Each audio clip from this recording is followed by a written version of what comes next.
working with Nectar. You saw the incentivisation scheme that we were doing with Recycle Bank.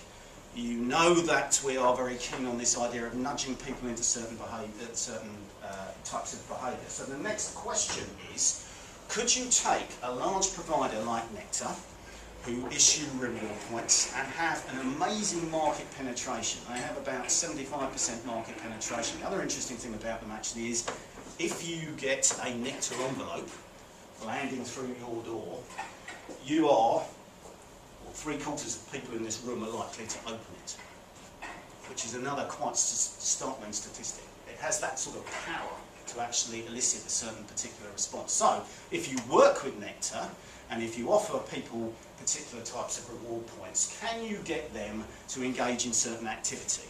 Now, we've been sort of discussing this with Nectar over the last 12 months, where a report is due to go to our Big Society panel in the next 3-4 weeks, just after Christmas actually, which actually lays out the benefits and the outline of the scheme.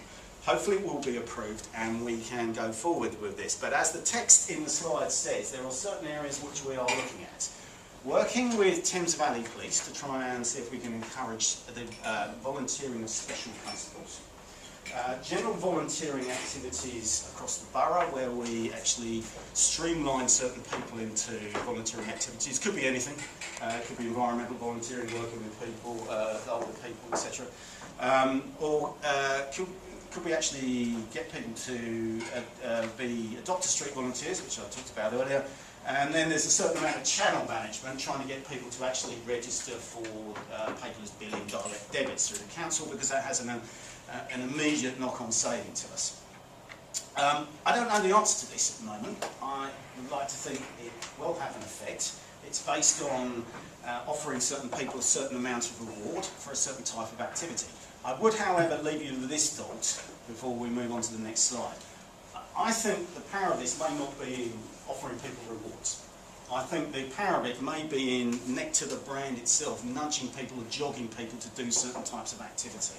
And the only way we'll find that out is by testing the thing over the next 6 months. So, with any luck, with a fair wind, the pilot will be launched in March of next year, and we will run it for 6 months to see whether it actually works, and it has scalability, that it can be rolled out right across the borough, and indeed to other areas should they wish to adopt it.